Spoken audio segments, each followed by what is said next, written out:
Bismillah ar-Rahman ar-Rahim. Good evening. You're watching the news from the Sultanate of Oman television. First, the headlines. After a 4-day competition, the Ministry of Civil Service concludes exams and interviews for job seekers in the Governorate of Dhofar. More than 190,000 guests stay at Sultanate's 4- and 5-star hotels during the first quarter of the current year. And to stimulate domestic and foreign investment, a Special Economic Zone Authority at Duqm launches its first annual publication.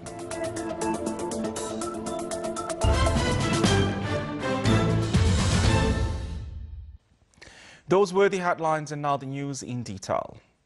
The Public Authority for Manpower Register announced that it will review in the upcoming period the data of disabled people registered in the authority as job seekers in cooperation with the Ministry of Social Development, Manpower and Civil Service.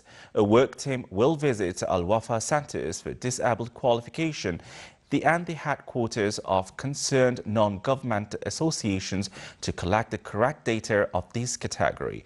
The authority called upon disabled people to visit these centers to amend and correct their data to enable the team to find the available job opportunities that comply with the type of disability. The Ministry of Civil Services completed the examinations and interview procedures for jobs in the Governorate of Dhofar within the series of interviews and tests it is conducting successfully in the Sultan's Governorate after the announcement on thousands of vacancies in various government establishments and units.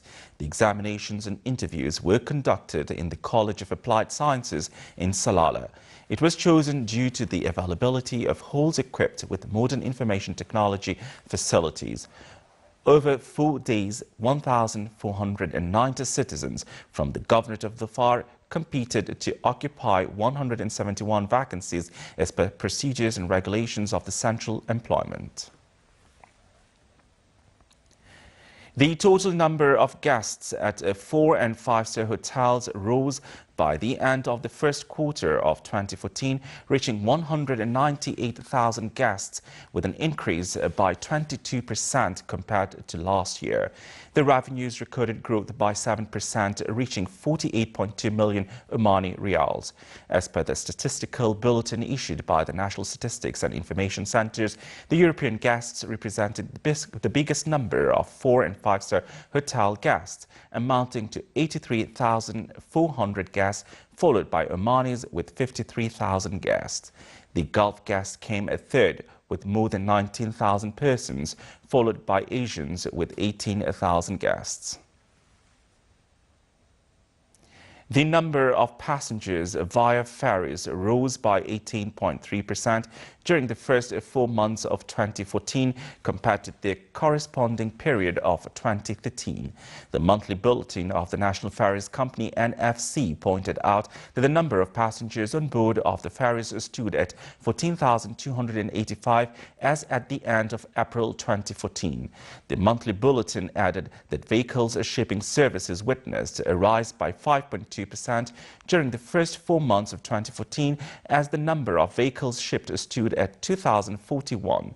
The total cargo stood at 579.3 tons.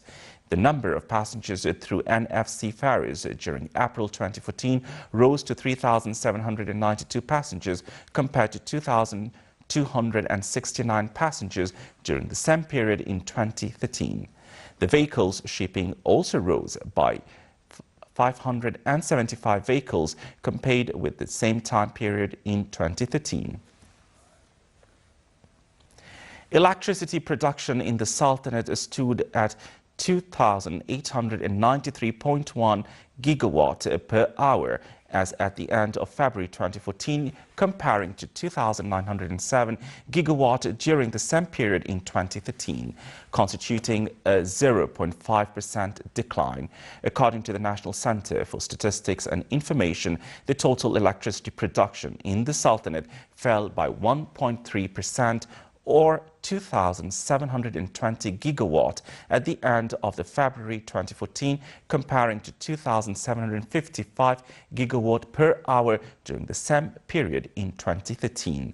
On the other hand, the water produced in the governorates of Muscat and Dhofar and other places in the Sultanate by the end of February 2014 was more than 45.6 million cubic meters compared to more than 44 million cubic meters during the same period in 2013, with an increase of 3.5%. The Special Economic Zone Authority at Duqm and Oman Establishment for Press, Publication and Advertisement launched the first annual publication which sheds light on available investment opportunities in the zone and projects being implemented in it. It also highlights the role of authority in promoting domestic and foreign investment.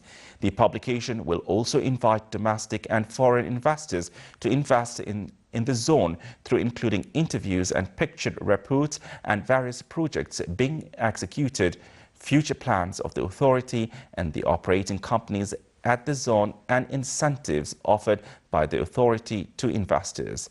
The launch ceremony was presided over by His Excellency Yahya bin Saeed Al Jabri, Chairman of the Board of Directors of the Duqm Special Economic Zone Authority.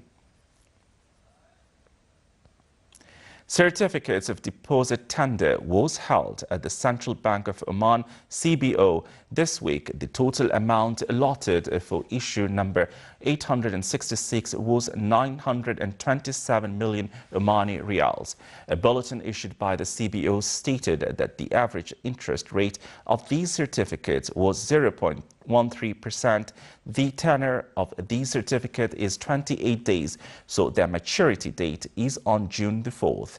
The certificates deposit issued to licensed banks by the CBO as a monetary policy instrument aimed at absorbing excess liquidity at the banking sector in particular and maintaining stability of the interest rate and the money market in general.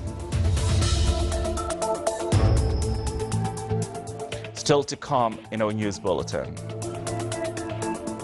Omani youth motorbikers establish a special club to organize their hobby and direct it for social work.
Welcome back to the news from the Sultanate of Oman Television.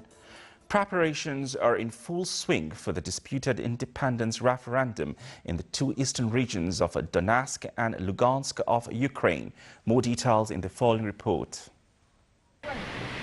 It's not a typical election headquarters, but behind the barbed wire, organisers of Sunday's separatist referendum in East Ukraine's Donetsk region are hard at work. The ballot boxes will be taken to polling stations or even carried door to people's homes for the region's 3 million voters. Kiev rejects the vote as illegitimate, with opponents calling it a farce. But at this polling station at least, officials are confident. We think that everything is ready. We don't have the ballot boxes in place yet, but we are having meetings to prepare and all the materials are ready. The entire team is already here, so that means I wouldn't say we're not ready. In fact, it's the opposite. We're ready. Like other rebel leaders, the self-proclaimed mayor of the flashpoint city of Slavyansk vowed to push ahead with the vote.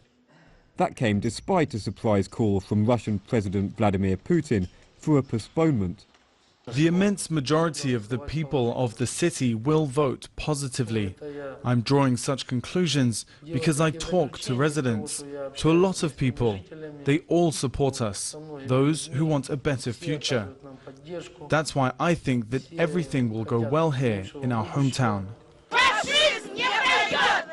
The loudest voices on the street are pro-Russian and anti-Kiev, out in force on Friday during celebrations for victory over the Nazis in World War II.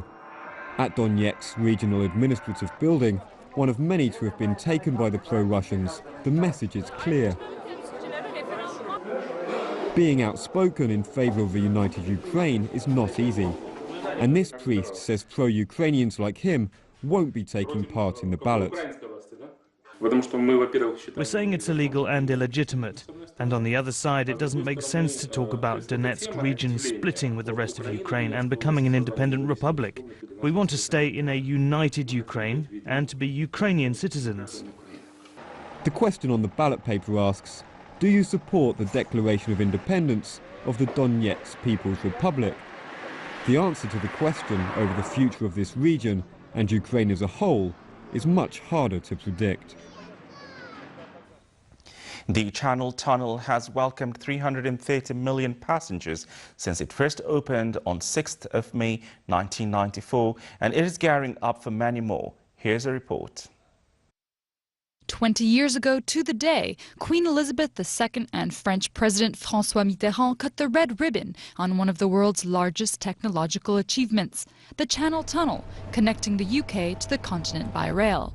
Willie Crookes was one of the first to brave the train ride underneath the water. With the British Queen, I thought it would be terribly formal, but in the end, I had the feeling she's very nice and approachable. And she talks to you completely normally. No surprises, however, for the company that now operates the channel. With 38 kilometers of rails running underwater, Eurotunnel isn't taking any chances when it comes to security. Trains undergo regular checkups in this hangar spanning almost a kilometer long. And maintenance crew are often called in at the last minute to fix up trains before departure. This control tower on the British side monitors traffic, and eagle eyes are called for, with an average of 400 trains a day and 10 different trains in the tunnel at any given moment. We've got passenger shuttles, tourist shuttles, which are identified starting with the number 6. We have the Eurostars identified by the number 9 and truck shuttles by the number 7. We basically deal with any problems in real time, whether it's in the tunnel or on the terminals.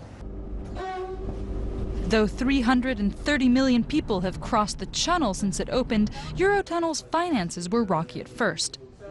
The company was close to bust before a major overhaul lent it new momentum in 2007.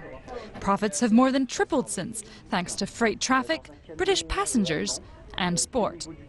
The curve started going up with the 2012 Olympic Games, when passenger numbers jumped by 10%. That's when our customers got a taste for the train, I would say, because their numbers have increased since then, including last year as well. First imagined in the 19th century, the channel was finally realized 200 years later, a most successful entente cordiale between these two neighboring nations. Omani youth athletes who like motorbike riding established a special club to organize their hobby and direct it for social work. The club has youth who specialize in different work careers gathered periodically to interact and harmonize directly with the society. It contained a school to learn how to drive motorbikes according to the country's regulation and graduates around 100 drivers every year. It takes part in social and human events locally and internationally.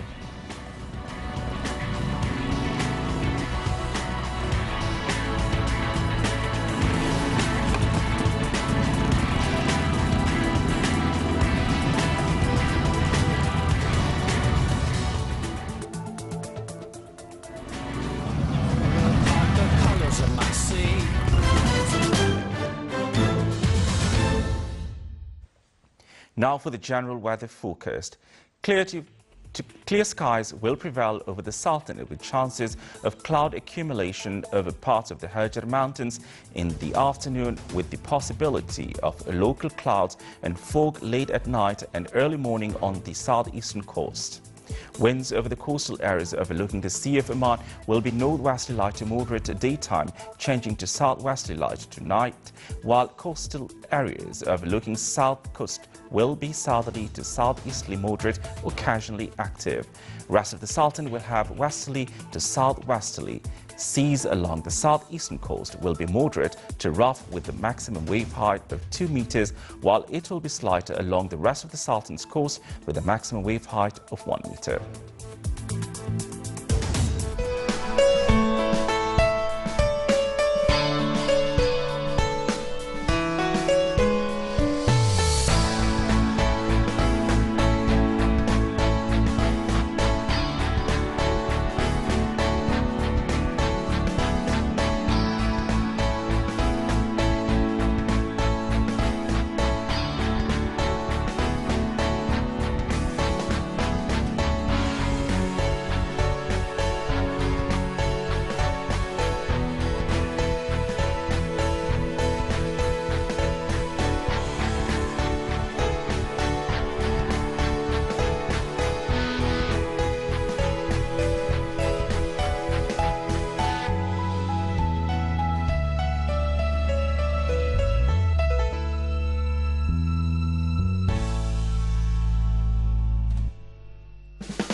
This is the Sultanate of Oman television. Before we end tonight's bulletin, here are the main points once again. After a 4-day competition, the Ministry of Civil Service concludes exams and interviews for job seekers in the Governorate of Dhofar. More than 190,000 guests stay at Sultanate's 4- and 5-star hotels during the first quarter of the current year.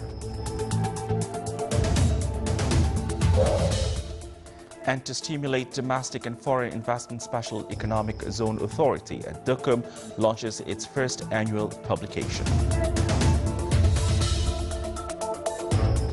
With that, we come to the end of tonight's news bulletin. From all of us here at the studios and the newsroom, it's good night.